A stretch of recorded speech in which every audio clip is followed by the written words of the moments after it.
Welcome back to Pirates of Savannah Audio Book, Chapter 24. We are almost there. If you haven't gone over to lupolilink.com, you should. Right now, you should. Enjoy the rest of the book. Chapter 24. Hunting Pirates. Heather went through her mother's belongings and was taken back when she opened a leather bag containing Archibald's books. She pulled out Locke's tome and surveyed it. The cover was splattered with her father's dried blood, and the book was worn. She carried the bag to April and showed her. "Do you think the crew would enjoy being read these books?" April smiled and replied, "That is a dandy of an idea. I'd be honored to hold them for you until you want them back." "I think my father would be so happy to know that so many ears will hear the message in his illegal books he died for," Heather replied. She pulled the books out of the bag and noticed something was wadded up on the bottom. She dug around and pulled out a group of yellow and black strips of fabric. "Oh, look here. It's Father's armbands for his meetings," she said as she pressed them to her face. Her eyes suddenly brightened when she announced, "I'm keeping these. I have an idea for them." A few days passed, and at night the Robin and the Vendetta would be lashed together. April would pick a chapter in one of the books and read it loudly so both crews could hear. Mingo and Rose translated so even the African crews could enjoy and discuss the ideas of liberty. Much like a meeting of the Freemen's Society, a passage would be read and it would be opened up for discussion. Heated debate and ideological arguing could be heard most nights. The crew loved the new tradition. One night, Heather finally revealed her surprise project that she had been working on. "Admiral, I present this to you to remind people to enlighten themselves. I made this with the set of Father's collection of armbands he used in his meetings." April unfolded the cloth, and it revealed black and yellow colors set at a diagonal. She saw the garments and figured this must be a flag. "I thought that Archibald's Vendetta needed its own proper jack," Heather said as she smiled. "Ah, I love it," April said softly, placing a reassuring hand on Heather's shoulder. "Let's raise this in proper ceremony tonight," she commanded. Miss Darden ran up and interrupted them. "Admiral, your cat is having kittens. I've counted 4 black ones in total." "Ah, very good, lass. This should counter any bad luck from having a baby born at sea on our barkie. A black baby kitten should balance a newborn." Sam Scurvy cut in. "You know, I've been sailing me whole life and never heard of these traditions. I thinks you make some of these up." The Admiral snapped back. "You must have sailed in different waters then, or you'd know how rituals be done proper." 1 year had passed at sea, and the crew's numbers grew. When the fleet dropped off William, they increased their ranks with some disgruntled Scots. They managed to find like-minded individuals everywhere. Every smuggling run, they would pick up new sailors. Profits had been exceptional, and the crew was happy. Miss Darden had expanded her floating brothel idea and recruited new prostitutes. So, of course, April recruited many more black cats. A healthy profit was being made due to her clever ideas of new ways to whore. April also used the same ruse Patrick had created to liberate 3 other slave ships. She knew she could not keep using it because the word of her little fleet of outcasts was spreading quickly. The free slaves bolstered her numbers, and the ships were finally at respectable numbers. April started spending large amounts of time training Nina and Audrey in the ways of commanding a ship. One thing the Admiral was very strict about was drilling. Many months of intense drilling took place during that time period. The gunners could fire the cannons, reload, and fire again in just over a minute. Some of the ex-slaves became excellent shots with long muskets. Many of the Africans fashioned traditional spears and clubs and were deadly proficient with them. April trained the officers in the art of blade play. Each was given a cutlass and was expected to practice daily. In just a few months of hard work, Sam and Patrick had become decent swordsmen. All things were going very well, until a rum running to Savannah. During one of the Robin's late-night deliveries to the secret pirate tunnels, The admiral was delivered a message. The messenger told her Byron Kingsley had been chasing them for a year, and that he finally convinced the Board of Trustees to take a British man-of-war to hunt the fleet down. Although he was only hunting the Vendetta, as he did not know about the Robin. He saw the Vendetta fleeing in Cape Fear and had his sights on her ever since. April called a meeting with her officers that night to discuss the situation. "What are our options, gentlemen? We are making a fortune staying local and smuggling, but the risk is great. We could move our operation to South America, but it won't be nearly as profitable. I'm looking for ideas." Sam Scurvy spoke up. "I vote for running. Even with both our vessels at full guns, we'd need a miracle to take a man-of-war." "What do you think, my quartermaster?" April questioned Patrick. "Of course," he replied. "I want to stay and get a chance to kill Kingsley for what he had done. But that is my heart talking and not my brain. I'd not put the lives of my friends and neighbors at stake just for my lust for revenge." Isaac injected. "I agree. Kingsley's an evil man who the world would thank us to rid them of. But I have to throw my vote in with Sam. We should run." The consensus around the table was to remain safe over profit. For the first time ever, people had experienced freedom, and they had already gotten hooked on their new life. They would do anything to remain this free. "Experience tells me we better at least have a backup plan. My wolf, you will be in charge of our strategy in case we have no choice. It is decided. We'll make one last run to Cape Fear, and then we'll sail to South America for a little time," April stated with authority. The crew unloaded the crates of illegal muskets to the purchasing parties at Cape Fear. They took their payments and explained it would be a while before they could deliver more guns. They cast off and headed down the coastline at full sail. A fishing vessel intercepted them and delivered a message. Kingsley knew their location, and they were told they'd better prepare. The admiral knew that she could not just take to open sea because eventually Kingsley's ship would overtake them. She thought, "We're going to have to fight him eventually. We should fight him on our terms." "So this is where we make our stand. This cove has a lot of great hiding places, but it is a dead end. There's no way out if your plan does not work," April said nervously, thinking aloud. "They call this place Long Bay. A few families own this land, but most people call it Myrtle Swash because of all those southern wax myrtles. A couple of us pirates used to call it Myrtle Beach. Almost nobody's out here. Should be remote enough for what we need to do. Plus, it has a sandbar over there for what you need to do." "Everyone is in position, and if this goes right, none of us will have to fire one cannon," Patrick replied. Isaac interrupted. "Admiral, man-of-war approaching. You want me to send out the jolly boat in terms to meet them?" April's breast heaved as she breathed in deep.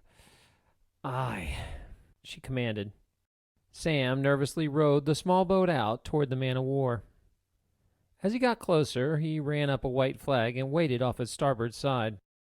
"I seek audience with Commander Byron Kingsley," he yelled. The soldiers on their deck kept their muskets trained on him while they mustered Kingsley. An officer, claiming to be Byron Kingsley, shouted down to Sam. Patrick watched nervously as Sam rowed back to the Vendetta. The bow-legged sailor climbed some netting laid down on the side of the ship and made his way to Patrick. "You were right. He's an arrogant piece of shit and took your challenge. He accepted the duel, and his terms are single combat without seconds. He chose a traditional night duel, with blade and lantern. You will meet on the sandbar an hour after sunset. If you win, the Vendetta is free to go. If you lose, we surrender the Vendetta." Sam concluded grimly. "And Patrick, there'll be no quarter given." "I am grateful for the duel, but I am not happy he chose sword and lantern. I'm not as good of a swordman as I want to be," Patrick murmured. April hugged her husband and comforted him. "Be brave. Remember what I told you.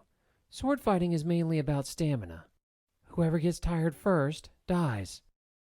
She ran her hand across his groin and reminded him, "Now I know you have excellent stamina, my wolf." The crew rallied around as April gave him some last-minute tips in fighting in the sand and how to use a lantern for defense and attack. After drilling, Patrick wanted to be alone in his quarters to get focused. April sat as she watched her husband shave off his beard. As he carefully guided the large hunting knife across his battle-worn face, he spoke. "I only grow this beard because my face makes most people uncomfortable. The scars used to really annoy me, but now that I'm older, I've learned to just accept who I am. This face is part of me, and I need to be comfortable with my own skin. I'm tired of hiding my face because of other people's feelings. Fuck them. If I'm going to die tonight, I will die how I want to look." Patrick reflected. "Well, it is smart to shave it off before battle. The Romans used to do the same thing so their enemies could not grab it in a fight. You look so nervous, husband. Come lay down with me in this bed, and I will relax you." She climbed on top of him and gave her husband a proper send-off. As the sun set, Isaac distracted himself by watching two small fishing vessels off in the distance. He was worried about his best friend, as was the rest of the crew. His life now depended on Patrick's mediocre swordsman skills against a lifetime soldier. The new quartermaster emerged from the captain's quarters, slowly savoring every step. There was a good chance this was the last hour of his life, and he was trying desperately to slow it down. His friends encircled him and hugged him. They all knew he was taking an enormous risk to keep his crewmates safe. "This be one of the finest cutlasses ever made. I have taken 8 souls with this blade, and it has absorbed their powers. You will fight with the strength of 8 men, and it will protect you," April said before she kissed him on the cheek and handed over her blade. The cutlass was a shorter blade, thick and curved. It had many notches in the edge from striking blades and bones. The hilt had an ornate sword guard shaped like an octopus, as tentacles came down and wrapped around a large ruby-encrusted pommel. Etched in the blade was a picture of April's black cat to add to the luck of the sword. The cutlass seemed more a work of art than a weapon. "I have added extra wick and oil to this lamp, so it should give you the advantage of more light. Just remember to watch your footwork, and you'll do great, old friend." Isaac smiled and handed Patrick the lantern. It was time. Patrick said goodbye once more and climbed down to the jolly boat. The crew watched in anticipation as the lantern on the boat grew dimmer and dimmer as it got further away.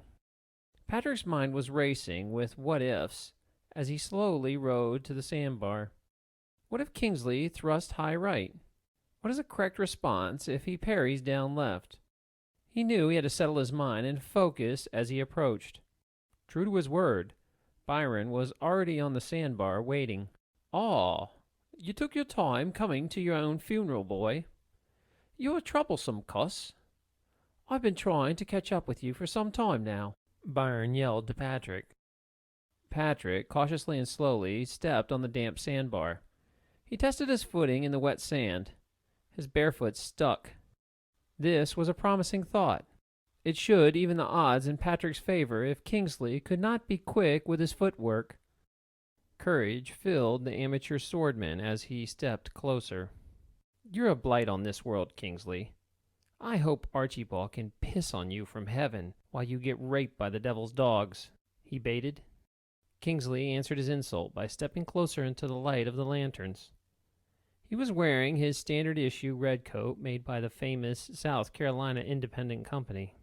He chose to fight with his military hanger.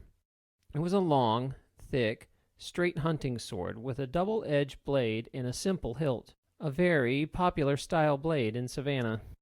As the men approached each other, both ships exploded with cheering. Although tough to make out the details in the darkness, the crews could clearly see the duelers' silhouettes in the moon and lantern light. Byron gave no more warning and ran at Patrick. The new quartermaster planted his feet and braced for the blow.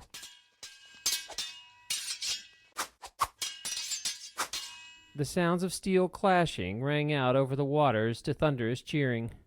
It was already hard to see, and Byron was swinging his lamp at Patrick's head, wrecking his night vision.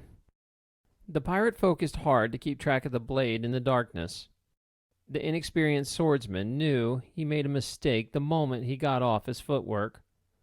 Kingsley feinted to the left, and Patrick parried too hard. This shifted his weight and presented his right side exposed. The soldier took advantage of this rookie mistake by slicing him across the ribs.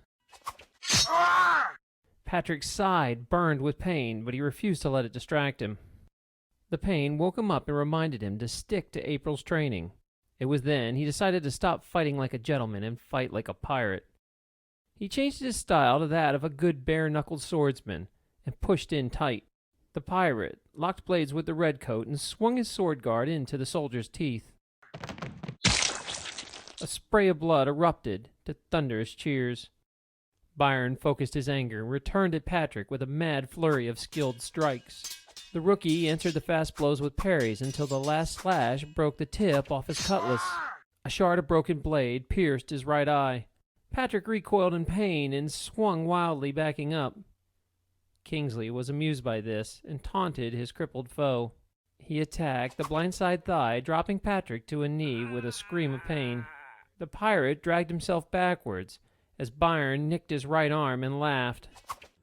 The arrogant soldier stopped to admire his work, enjoying the sight of blood rolling out of Patrick's eye, leg, chest, and arm. "I want to drag this out more, boy, but my men are anxious to hang your crew. To your credit, you did last longer than Archibald, so good show. We're going to have a good time poking your captain before we—" "Ah!" Byron screamed. Just as Prudence predicted when Patrick first met her. Indeed, that red coat uniform did go up just like a Viking funeral pyre. While the red coat was saying his piece, Patrick took the opportunity to throw his lamp into the babbling man's groin. Kingsley ran for the water as Patrick reached out with his broken cutlass and sliced through the commander's Achilles tendon. Archibald's murderer immediately fell and continued crawling for the water. The pirate crawled after him and sliced the burning man across the ass. Byron rolled into the water, dousing the flames, as his dueling partner continued to crawl after him. Patrick made no speech, nor said no clever curse before extinguishing the soldier's life. He brutally skull-bashed Kingsley with the ruby-encrusted pommel.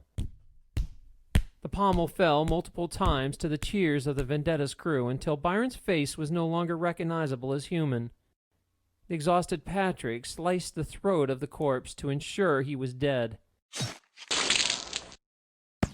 A faint cracking sound could be heard, and the victorious man noticed the sand exploding next to his leg.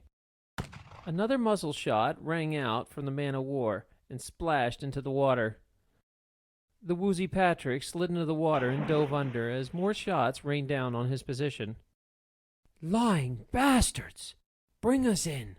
Man the cannons!" She turned to Audrey Scott. "You're the only one strong enough at swimming to save me husband. Take some bandages and go save him, please." "I am not a surgeon, but I'll do what I can." She's grabbed the small medical pouch and dove off the Vendetta. "Nina, when I let go and board, I need you to hold this helm straight. Do you understand?" Nina barked back, "Aye, Admiral." The Vendetta had never anchored and was now dropping its sails.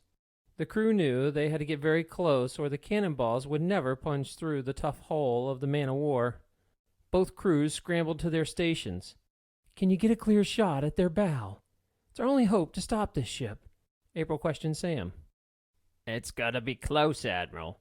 It depends how drilled their crew be." Sam shouted back as he frantically helped April steer the Vendetta into proper position. "We're only going to have one shot at this. Let us wait," she shouted calmly. 3 cannons on the man-o'-war fired. 2 shots overshot the deck, ripping through some sails, while 1 shot struck a jolly boat tied to the side of the ship, blowing it to shivers. "Finally, the cannons are in line. Fire!" the Admiral screamed. The order was repeated across the deck. Shock waves cracked through the air as large gray puffs of smoke filled the space between the vessels. When the smoke cleared, the bow was smashed in some, but it was still holding. "Damn, she's a strong barkie. Reload," April barked. The Vendetta's long musketmen were perched in the riggings. They started taking long shots at the British deck officers and struck 2 down. The man-of-war's retaliation was terrible. Multiple cannons tore through the Vendetta. The main mast was keeling and pulling the ship over. Multiple holes were blown in the side of the smaller vessel, and a few of the Vendetta's snipers in the tops fell to their death. The British had no intention of capturing this ship. They were firing to sink it. "Damn!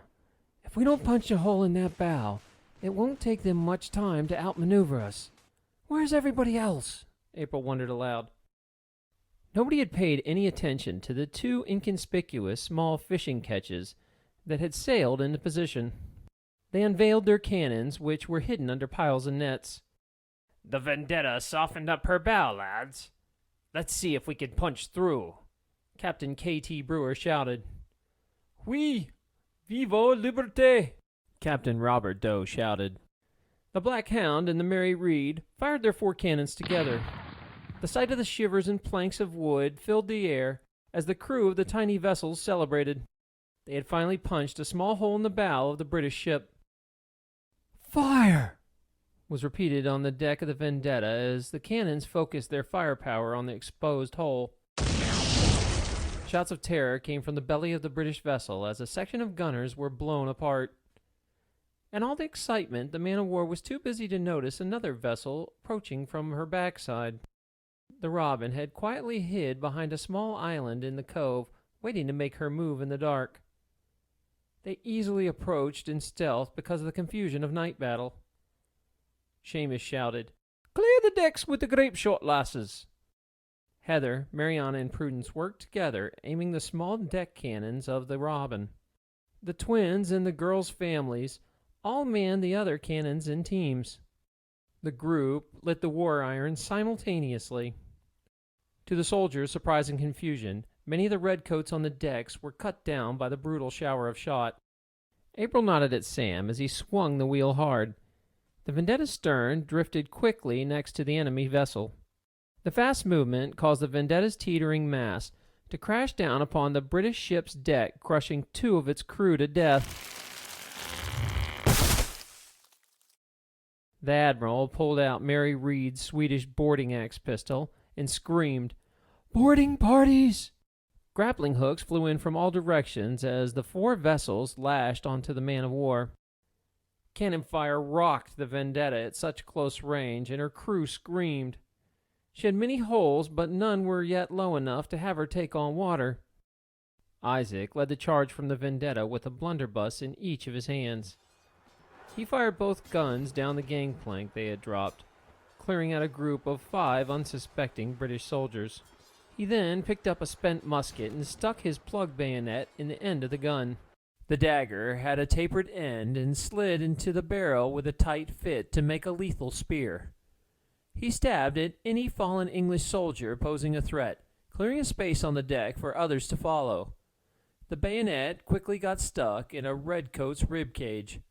The hulking man switched over to the boarding tomahawk the injured Indian gave him, and he continued whirling around the crowded deck, dropping bodies.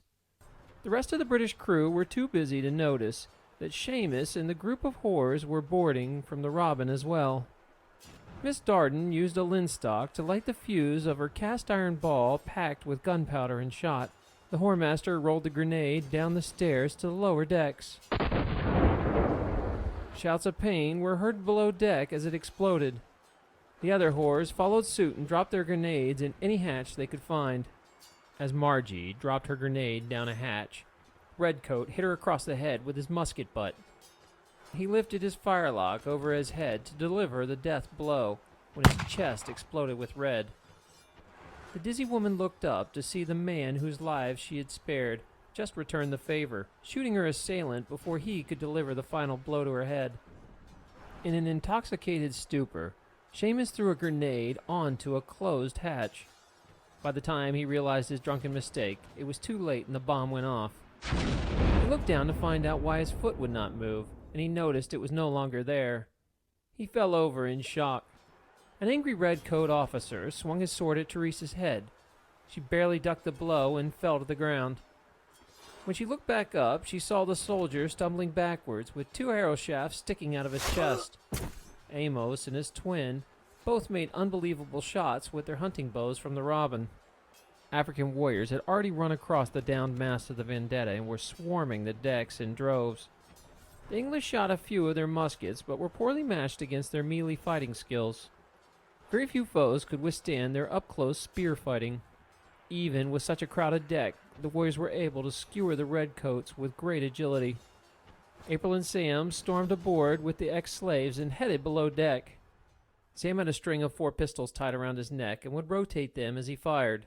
He covered April's backside while she charged down the stairs.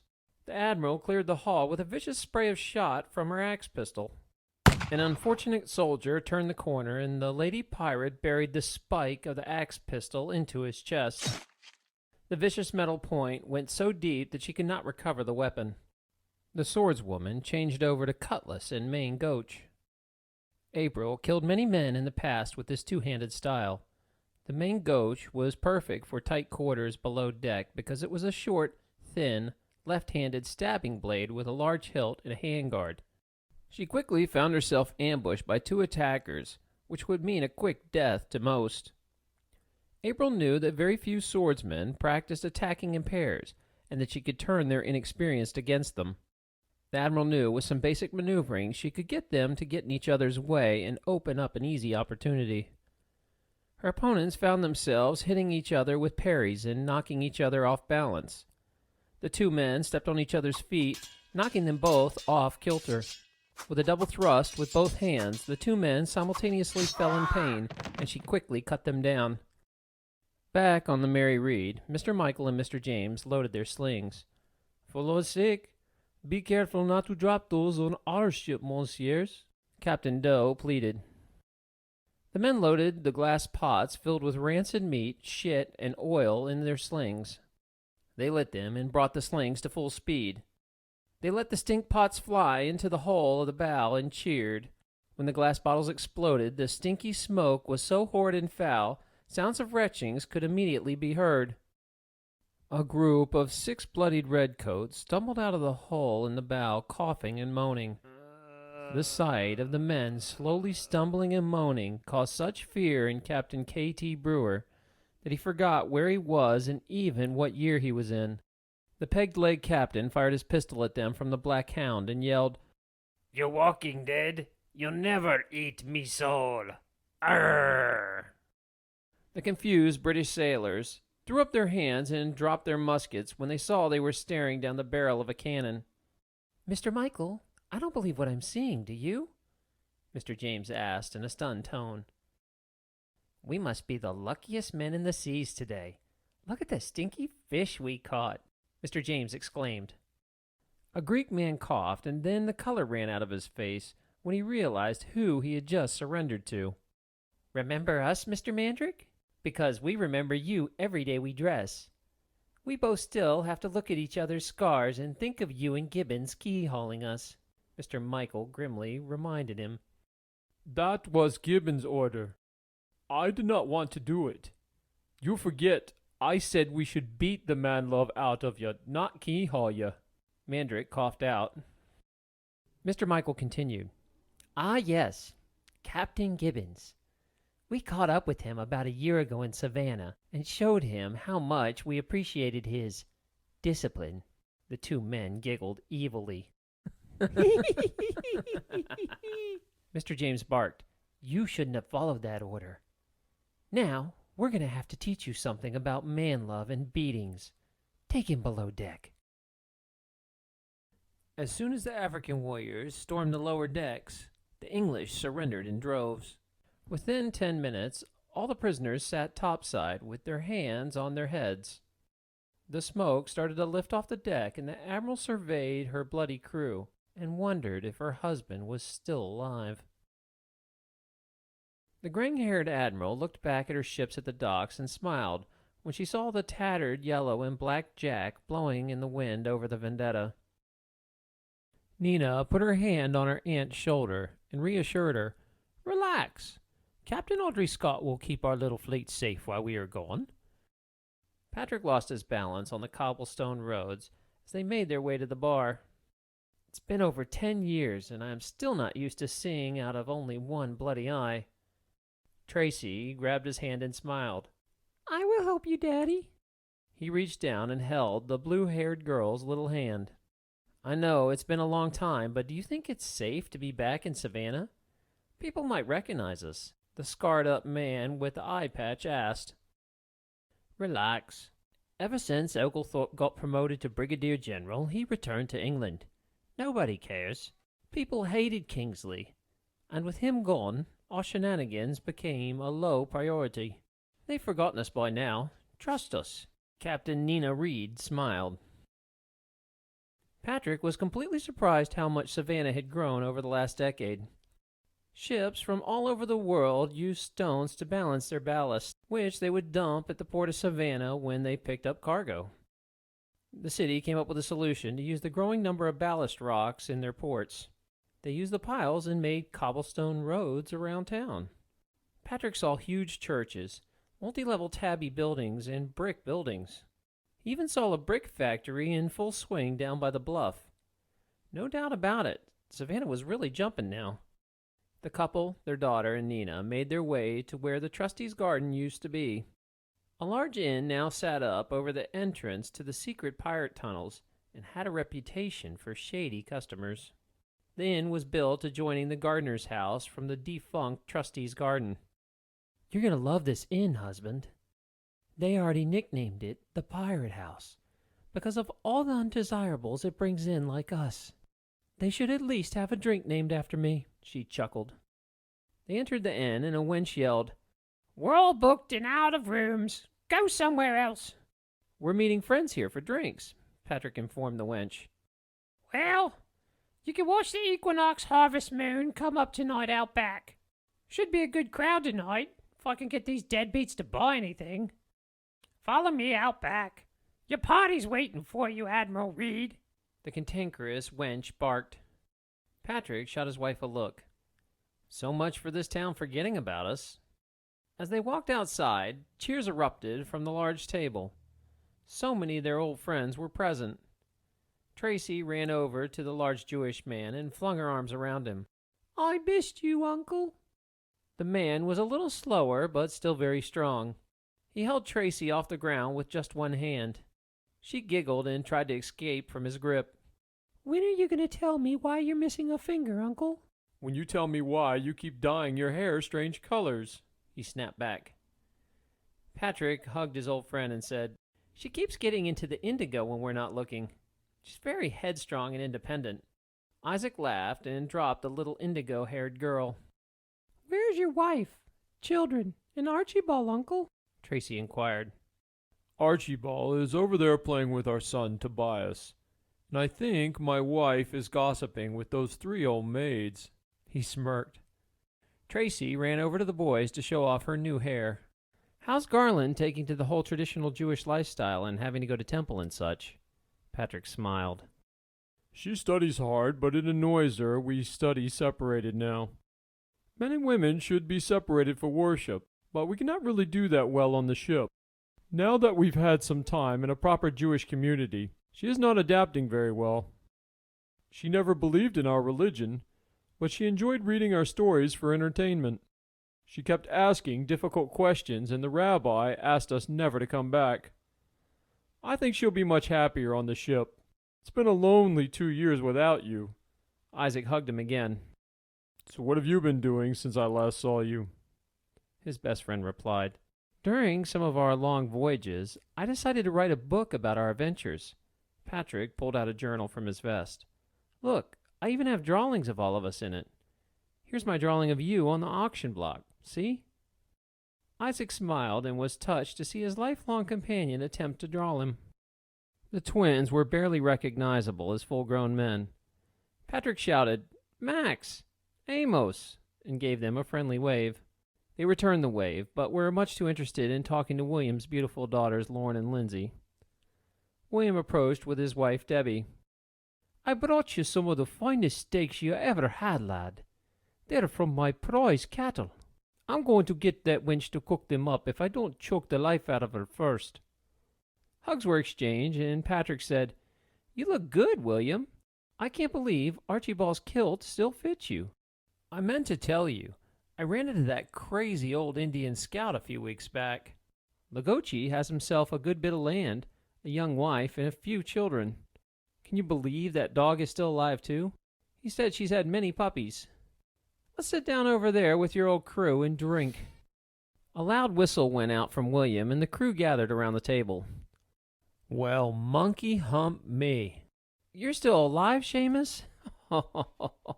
Patrick laughed. Seamus looked very aged.